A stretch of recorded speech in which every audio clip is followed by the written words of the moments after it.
30절부터 37절까지 말씀입니다. 마가복음 9장 30절부터 37절까지 말씀.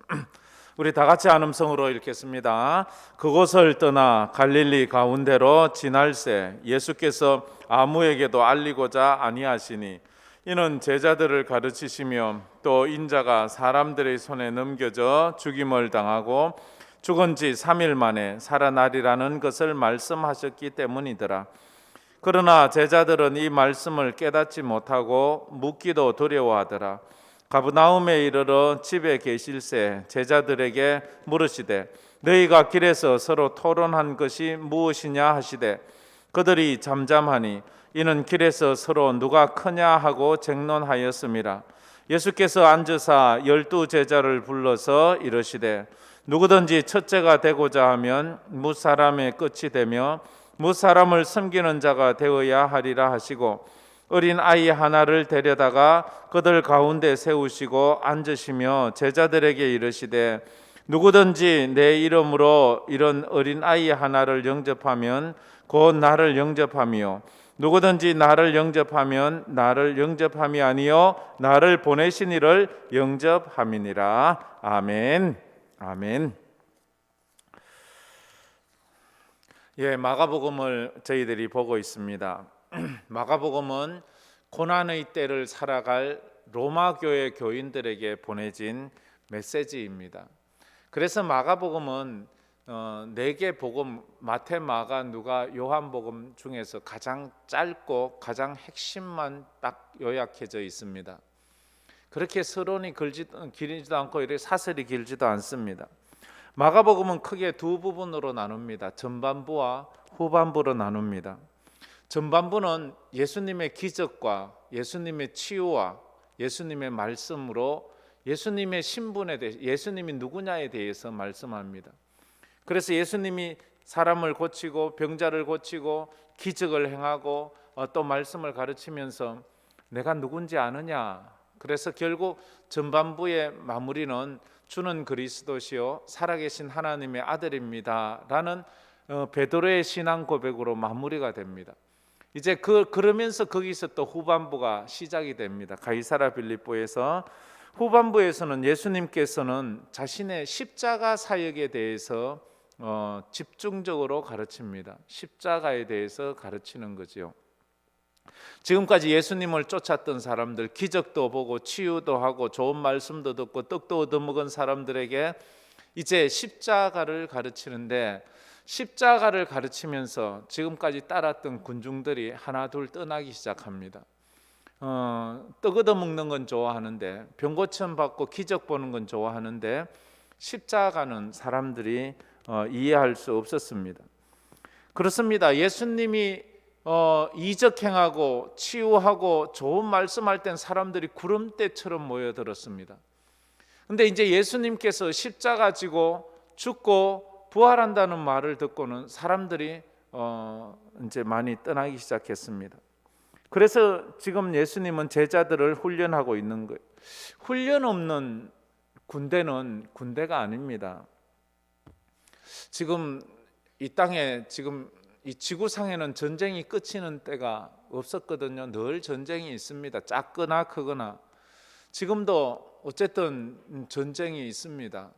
내란도 있고 전쟁도 있습니다. 전쟁은 뭐 지난주에 일어난 우크라이나와 러시아의 전쟁이고, 내란은 미얀마와 이 캄보디아, 아프가니스탄에서 지금 내란이 일어나 있습니다.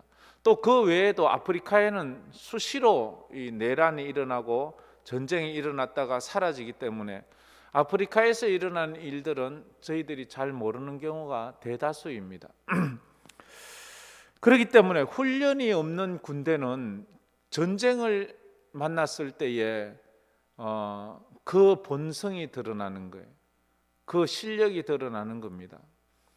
훈련이 없는 성도는 이제 삶 속에서 믿음을 요구하게 될 때 그 신앙의 정도가 딱 드러나는 거예요. 지금 코로나 때 뭐 어렵다면 어려운 때고 뭐 그렇대로 뭐 견딜만 하면 견딜만한 때라고 말할 수 있는 이 정도의 때에도 우리들의 신앙이 많이 달라지고 있습니다. 물론 뭐 교회 꼭 와야 된다는 건 아닙니다. 못 올 수도 있죠. 그러나 집에서 예배드리든 어디서 예배드리든 우리의 신앙이 점점 깊어지느냐, 아니면 코로나 때문에 나는 믿음이 참 많이 약해지느냐에 대해서 우리가 한번 생각해 보아야 합니다. 마가복음에서 제가 제자란 어떤 사람인가에 대해서 굉장히 길게 여러 차례 지금 말씀하고 있습니다. 그것을 또 요약하면 첫째 제자는요, 하나님께 인생을 맡긴 사람을 제자라고 말합니다. 내 인생 내가 사는 거지 이게 아니고요, 하나님께 인생을 맡긴 사람, 인생 먹고 살고 이 땅을 살아가는 것 참 쉽지 않죠, 그죠? 내가 맡겨서 이게 되겠나? 내가 했어야지 되지. 그리고 또 하나, 이렇게 먹고 사는 것을 맡기다 보면 거기에서 간증이 생겨요. 간증이. 내가 하나님 앞에 인생을 맡겼을 때 하나님께서 나를 어떻게 먹이셨는지, 하나님께서 나를 어떻게 인도하셨는지를 우리는 간증하지 않을 수가 없습니다. 그래서 우리는 이 맡길 때 간증이 생기는 거예요. 맡기지 않은 사람은 간증할 게 없어요. 왜? 내가 다 했잖아요. 내가 다 지금 먹고 살았잖아요. 그러니까 하나님 앞에 한번 맡겨보는 거예요. 어떤 상황에서도 주님은 옳습니다 하는 거죠. 제가 지난번에 진량제일교회 가서 헌신 예배를 드렸는데 그 교회는 강대상 뒤에다가 그걸 주님은 항상 옳습니다 이걸 또 적어놨더라고요. 그래서 스크린에도 늘 보여, 주님은 항상 옳습니다 이렇게. 그래서 간증이 있는 사람은 더 이상 강요에 의해서 예배드리지 않습니다.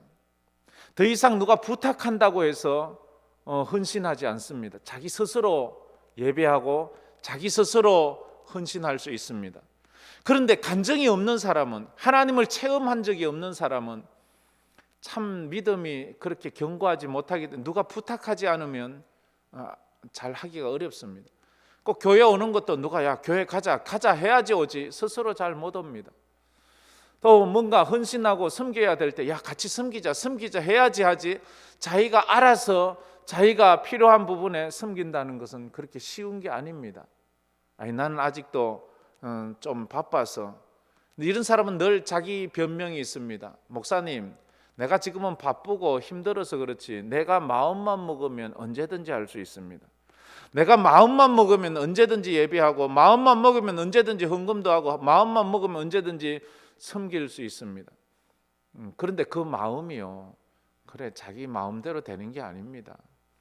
자기는 자기 마음대로 마음 먹으면 할 수 있다고 하지만 그게 자기 마음대로 되는 게 아니라는 것을 우린 잘 알 수 있습니다. 이렇게 간증이 있는 사람은 하나님에 대한 고백을 합니다. 당신이 내 인생의 주인입니다. 주는 그리스도시요 살아계신 하나님이라고 고백을 합니다. 신앙 고백이라는 것은요, 그냥 입술로 아무렇게나 말하는 것이 아니고요, 신앙을 고백한다는 것은 쉽게 말해서 신랑 부부가 주례 앞에서 서로가 서로에 대한 맹세를 언약하는 것과도 똑같습니다. 간증이 없는 사람은, 확신이 없는 사람은 그런 고백 못합니다. 인생을 결혼할 부부가 저 사람에 대한 믿음이 확실하지 않으면 절대로 저 사람에 대한 혼인 서약에 고백하지 않습니다. 여러분들은 뭐 살아보고 고백했습니까?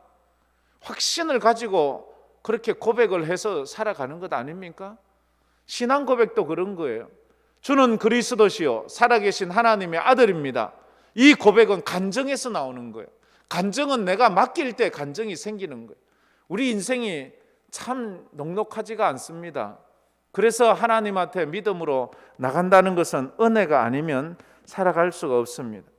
간증하자면, 이런 간증에 이런 신앙 고백의 삶을 살자면 자기를 부인하고 자기 십자가를 져야 되는 것입니다. 자기 십자가, 제자는 십자가 지는 사람이잖아요. 자기를 부인하는 사람이잖아요. 근데 참 이게 쉽지 않아요. 그래서 십자가를 지기 위해서는 언제나 하나님은 그 앞에 자기를 부인하라고 해요. 자기의 부인이 없이는 십자가를 질 수가 없어요. 그래서 왜냐하면요, 십자가 지는데 제일 방해꾼이 누군가 하면 자기이기 때문에, 나기 때문에 하나님은 자기를 부인하고 십자가를 지래요. 옆집 사람이 내가 예수 믿는데 그렇게 크게 방해하지 않습니다.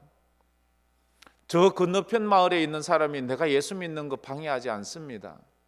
가까이 최고 가까이 있는 나 자신이 나를 예수 믿는데 제일 방해합니다. 그래서 누구 때문에 라고 말할 거 없어요. 내가 마음만 먹으면, 내가 의지만 있으면 어떤 상황에서도 하나님을 예배할 수 있는데 결국 예배 안 드리는 건 나 때문에, 내가 안 드리는 거예요. 우리는 십자가 지는데 가장 방해꾼은 바로 나 자신이에요. 하나님을 섬기고 헌신하는데 가장 큰 걸림돌은 바로 나 자신입니다. 지금까지는 누구라고 생각했습니까? 딴 사람이라고 생각했지요. 그 마음 회개하세요.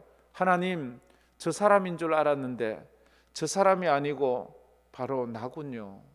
바로 나였습니다. 도리어 우리의 길에 방해가 되고 나를 핍박하고 나를 괴롭히는 사람은 나를 더 강하게 만드는 사람입니다. 나를 도와주는 사람이에요. 그래서 나를 도와주는 사람이 누군지, 나를 방해하는 사람이 누군지 이걸 우리가 잘 분별해야 돼요. 나를 핍박하는 사람요, 가만히 보세요. 그 사람이 나를 강하게 하고 더 나를 믿음 안에 서게 하고 예배드리게 하는 거예요. 나를 편안하게 해주는 사람은 도리어 어떻게 보면 나를 나태하게 만들어요. 나를 게을르게 만들어요. 나로 하여금 더 약한 사람이 되게 만드는 것은 나를 자꾸만 편하게 만들려고 하는 사람이라는 것을 알아야 합니다. 그래서 제자의 삶은 또 하나는 하나님의 나라를 경험해야 합니다. 영적인 경험이 있어야 돼요. 우리가 코로나 때라도 영적인 경험을 했으면 좋겠습니다. 어떤 분이 저에게 말했어요. 목사님, 저는요 방언을 꼭 하고 싶은데 아무리 기도해도 방언이 안 돼요.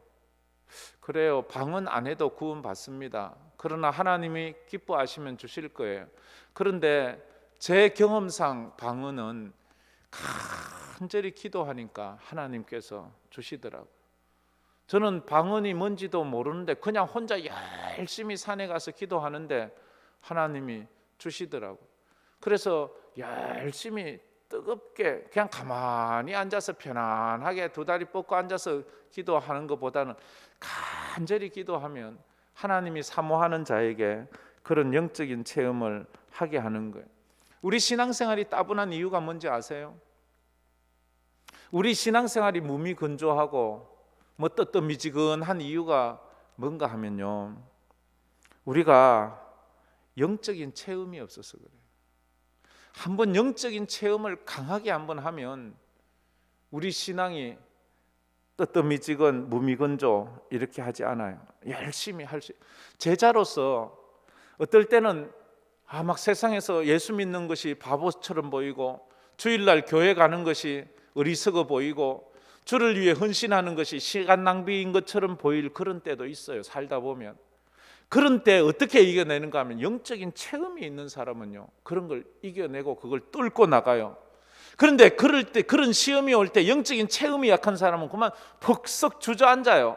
그럼 거기서 한참 머물러야 돼요. 그러다가 또 회복하는데도 시간이 많이 걸려요. 그래서 우리가 세상을 살아가면서 신앙생활, 하나님 나라, 눈에 보이지 않는 그 하나님과 하나님 나라를 부여잡고 간다는 것은 보통 은혜 받아서 될 게 아니거든요. 세상에 눈에 보이는 것들이 나를 붙잡고 주저앉게 만들 때 그것들을 떨쳐버리고 일어설 수 있는 것은 영적인 체험이에요. 영적인 체험, 강력한 체험만이 우리가 그것을 이겨나갈 수 있는데, 한번 여러분 그럴 때마다 몸부림쳐 한번 기도해 보세요.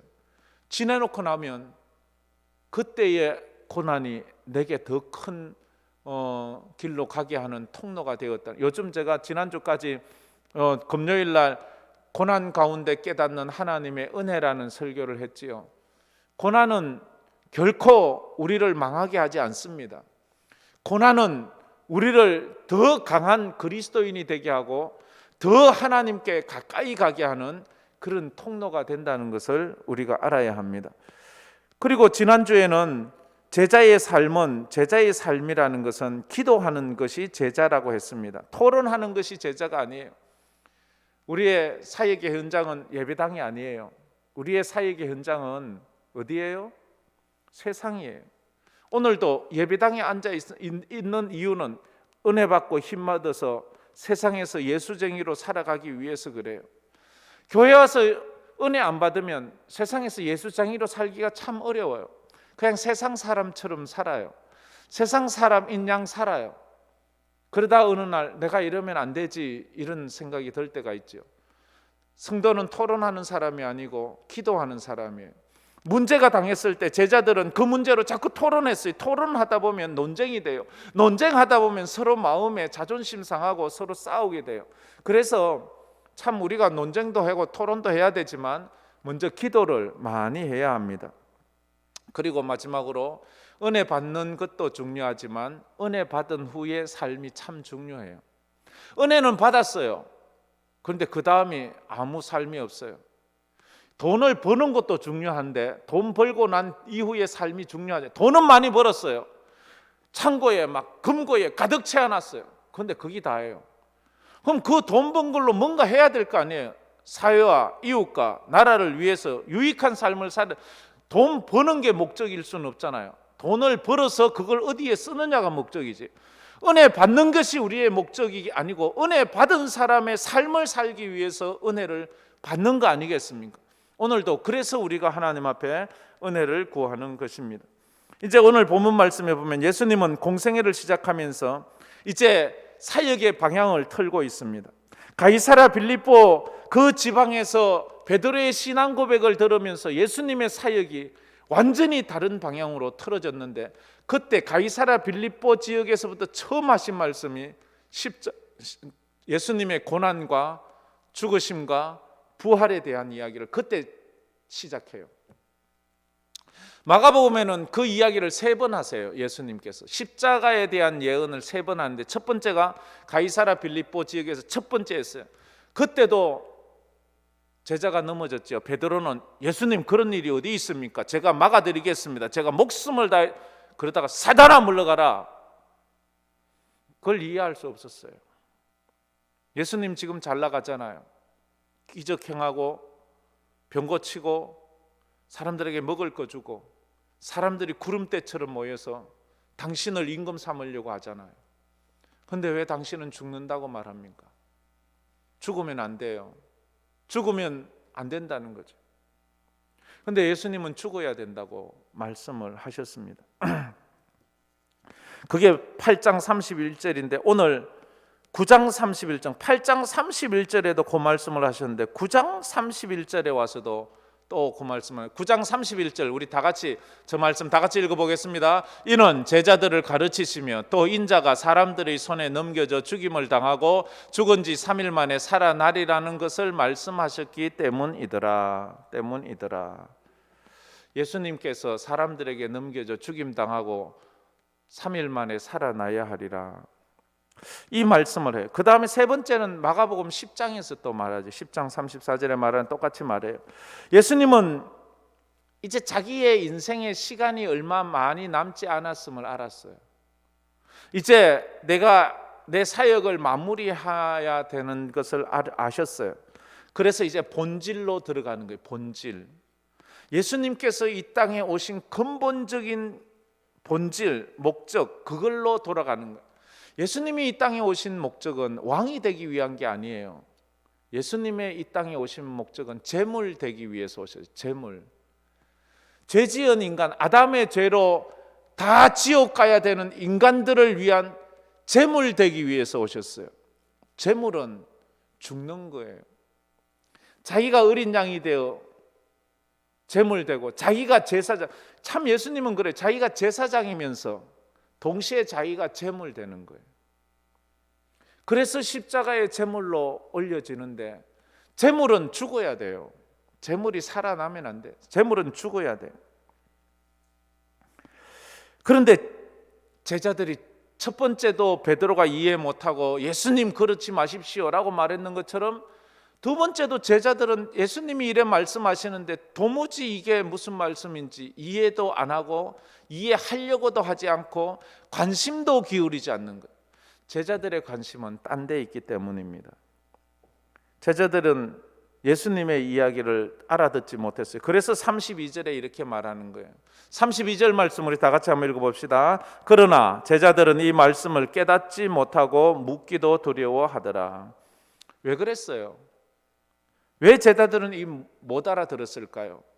그 다음에 여기에 대해서 왜 그러시냐고 묻는 것도 왜 두려워했을까요? 전번에 그거 물었다가 사단아 물러가라 했잖아요. 사단아, 예수님에게 저주받을까 봐 또 무슨 것도 이 말이 무슨 말이에요? 이 말이 어려운 거 아니잖아요. 31절 이게 무슨 말이 어려워요?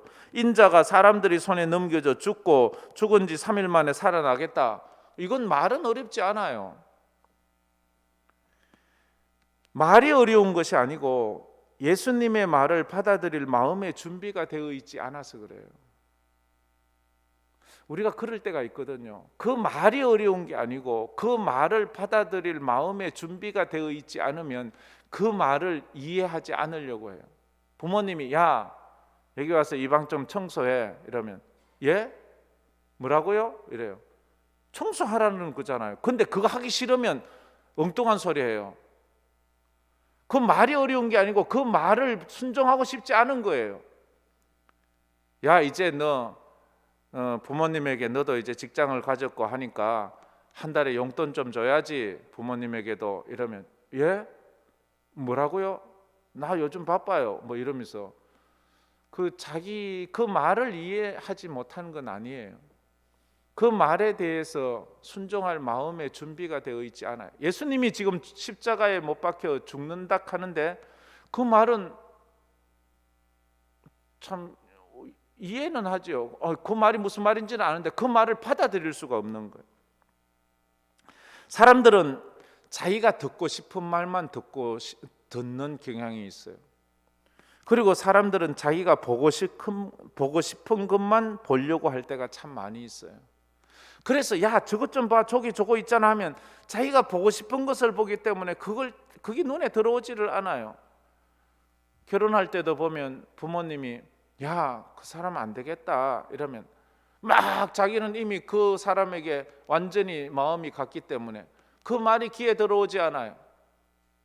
자기 마음은 이미 그 부모님 마음에 순종할 마음이 눈꽃만큼도 없기 때문에 그렇습니다.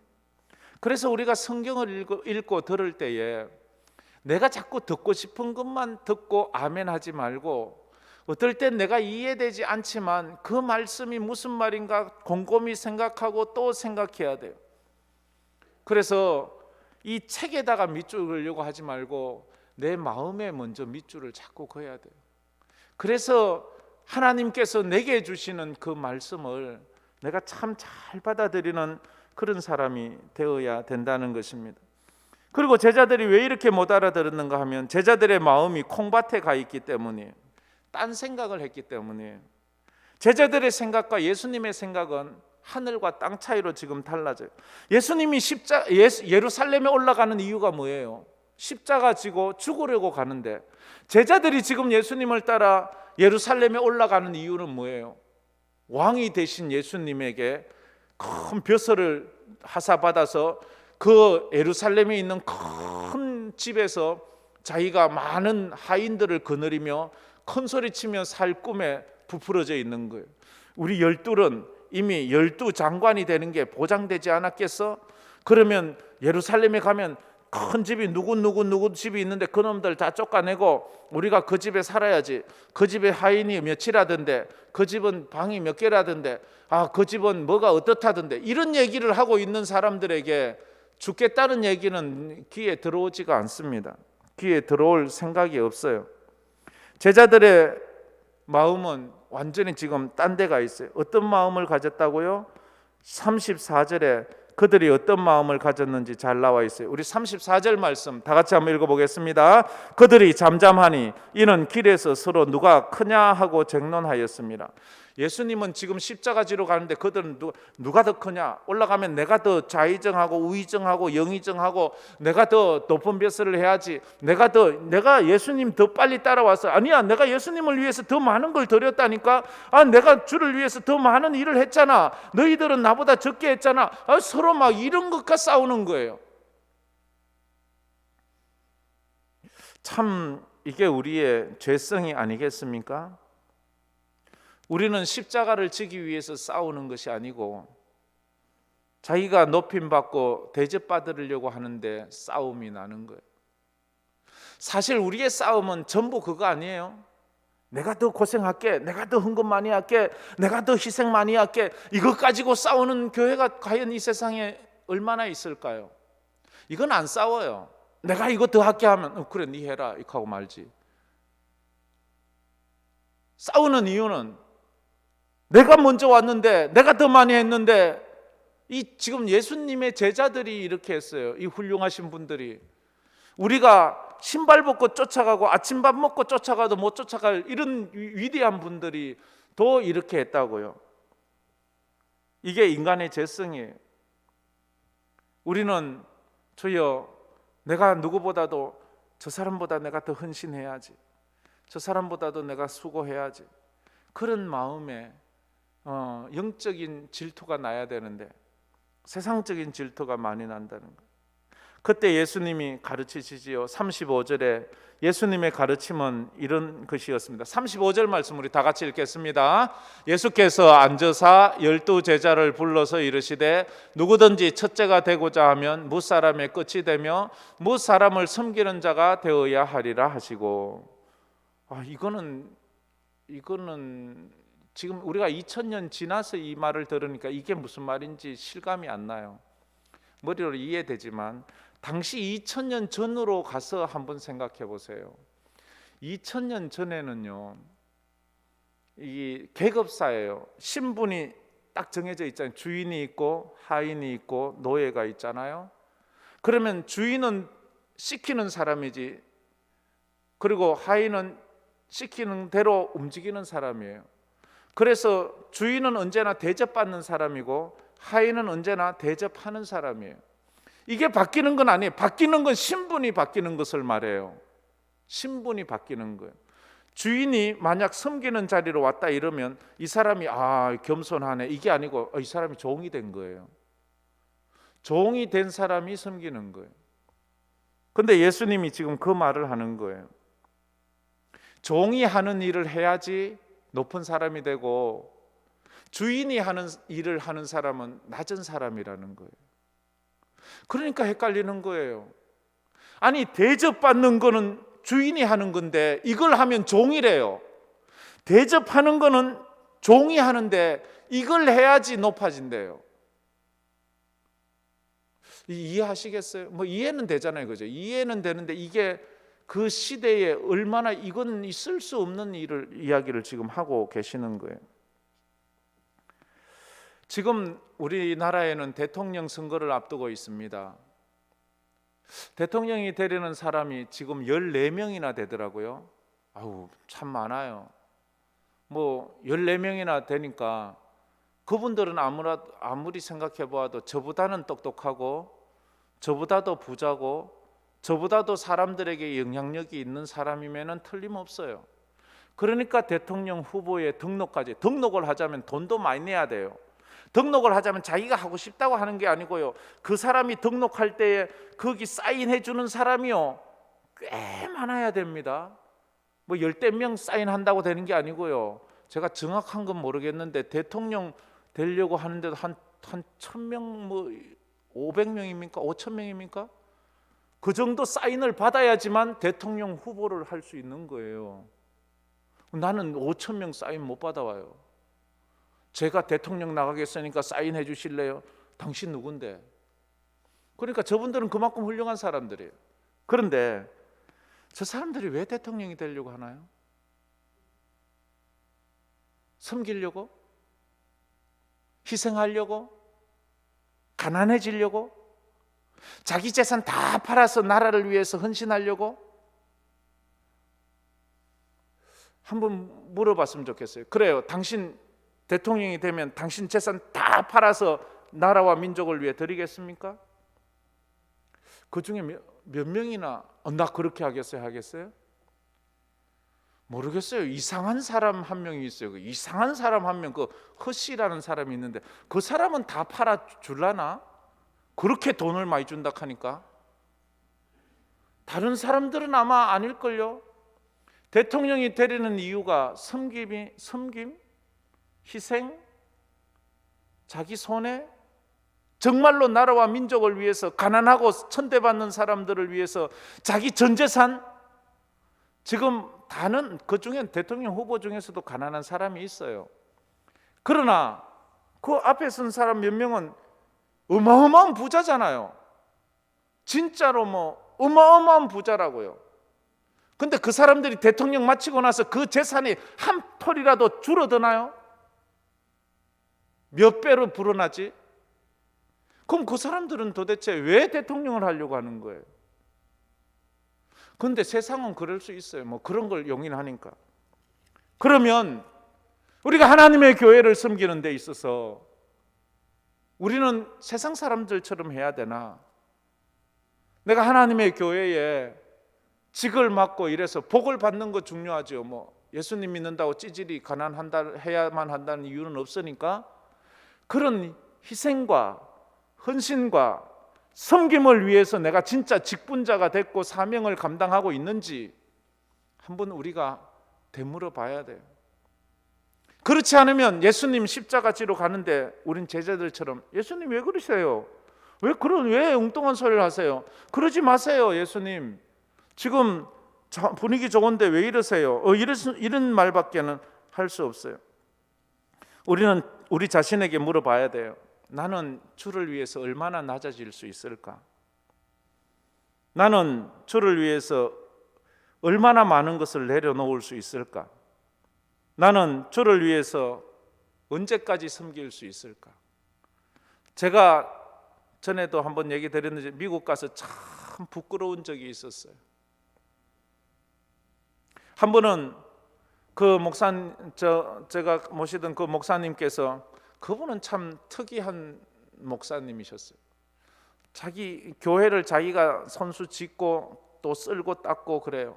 뭐 교회에 어디 고장 나면 자기가 다 고쳐요. 그때 마침 화장실에서 고장이 났어요. 여자 화장실이 이제 막혔어요. 이걸 뚫어야 돼요. 뚫어야 되는데 이게 안 뚫리는 거예요. 그래서 변기를 다 덜어내고 거기 뚫린 걸 다 집어내고 막 이렇게 하는데 막 거기 양복을 입고 막 앉았다가 섰다가 누웠다가 막 이러는 거예요. 그러면서 날 보고 이것 좀 끄집어내래요. 자기가 힘들다고. 내가 그걸 보고 아이고 이거 남 시키지요. 이렇게 얘기했어요. 이거 왜 남 시키는데 이걸 우리가 해야지. 아이고 이거 목사님은 이런 일 말고 다른 일 하셔야지 왜 이런 일을 하려고 하세요. 이러니까 그때 저보고 딱 하신 말씀이, 그럼 목사 무슨 일 해야 되는데? 그럼 목사 무슨 일 해야 되는데? 목사는 목회를 해야지요. 목회가 뭔데? 이게 목회야. 화장실 막히면 화장실 뚫고, 하수구 막히면 하수구 뚫고, 지붕에 비 새면 지붕 고치고, 이게 목회지. 저는 지금까지 그런 거는 남들을 시켜야 되는 줄 알고 있었던 사람이에요. 근데 그런 것들을 목사가 해야 된대요. 그래서 저는 한동안 그것 때문에 고민도 많이 하고 부끄럽기도 하고 그랬어요.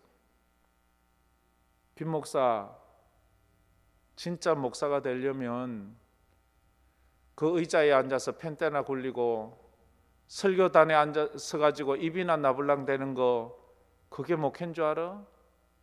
그건 목회 아니야. 목회 아니야. 저는요, 총신 다니면서 신학을 배웠습니다. 신학을 배웠어요. 저는 또 그분을 통해서 교회를 사랑하는 법을 배웠습니다. 이 목사가 교회를 이래 사랑해야 되는구나. 어떨 때는 고치다가 담에서 그거 블록이 떨어져서 머리에 받아가지고 피를 출출 흘리면서도 그냥 쓱 닦고는 또 계속해요.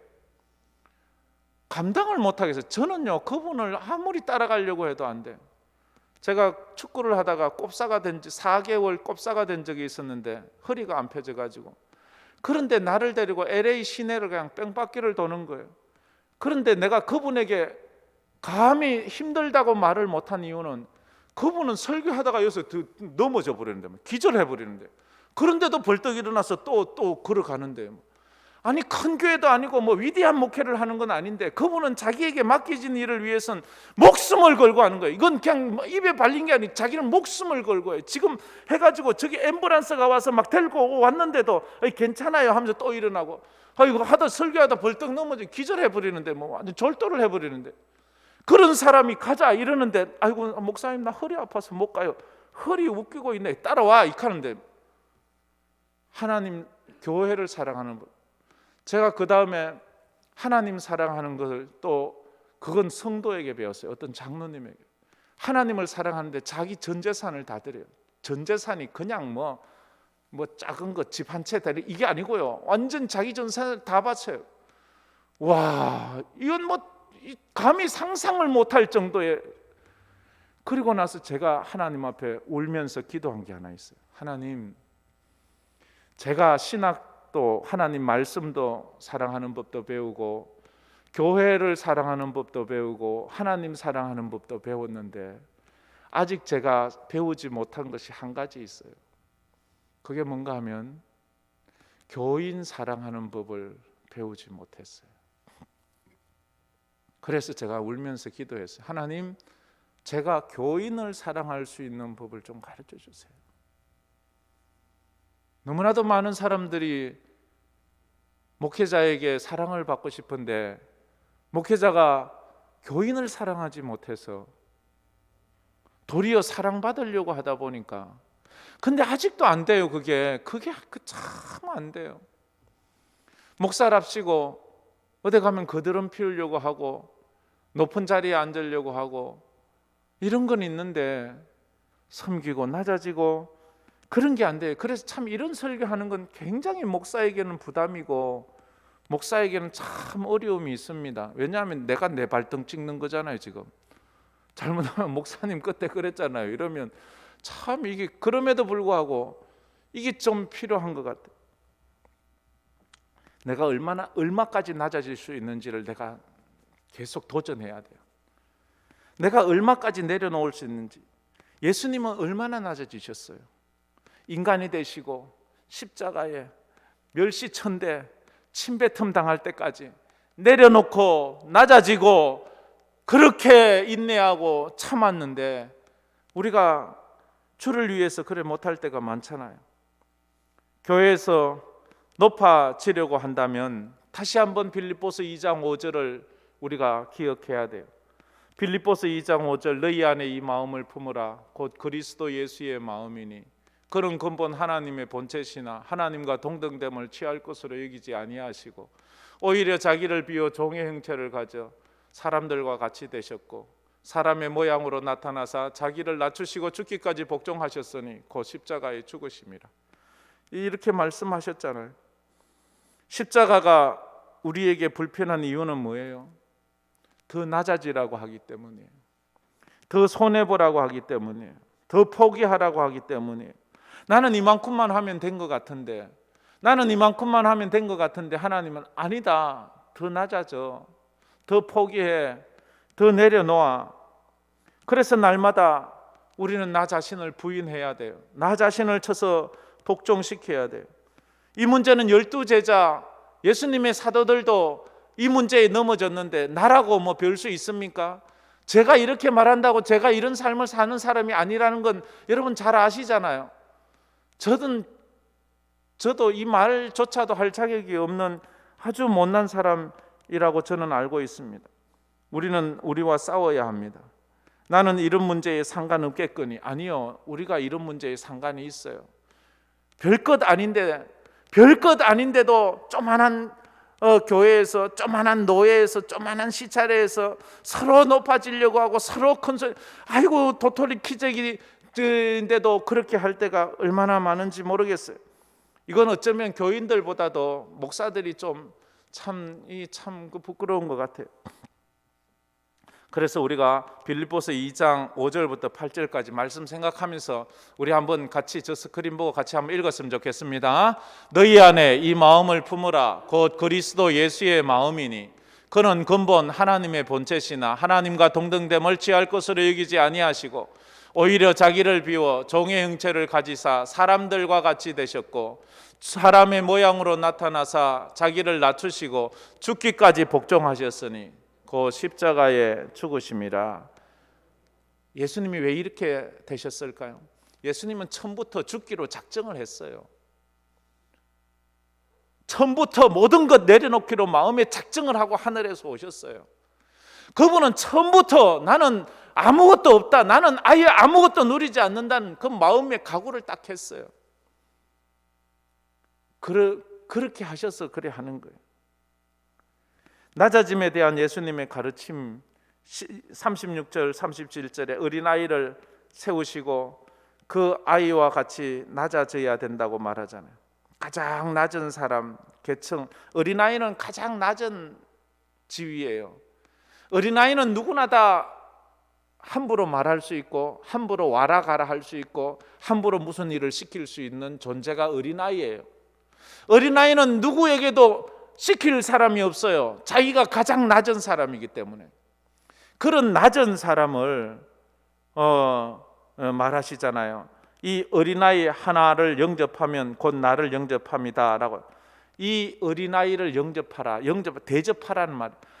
누구도 누구에게도 대접받을 수 없고 누구도 시킬 수 없는 가장 낮은 하급층에 있는 사람을 섬기는 그가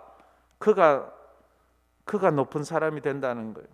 그를 영접하라는 거예요. 누구든지 나를 영접하면 나를 영접함이 아니요 나를 보내신 이런 사람이 하나님을 영접하는 거예요. 우리가 기억해야 될 것은, 속지 말아야 될 것은, 우리가 그리스도인이 된 것은 세상에서 군림하려고 그리스도인이 된 게 아니에요. 우리가 그리스도인이 된 것은 세상을 지배하기 위해서, 세상에서 누리려고 하는 게 아니에요.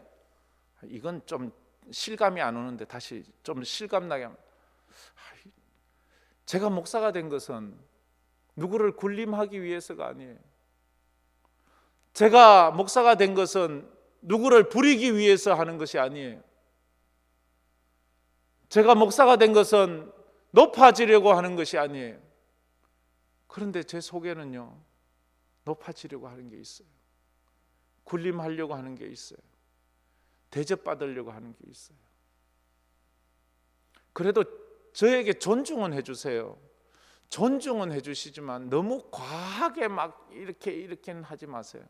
그래서 목사를 너무 존중 안 하면 안 되죠. 존중은 해야 되지만 너무 무슨 뭐 이렇게 떠받치고 이럴 건 없다고 생각합니다. 그래서 우리가 주님이 십자가로 나아가는데 어리석은 제자들처럼 그렇게 어리석은 삶을 살지 않는 우리가 되기를 주의 이름으로 축복합니다.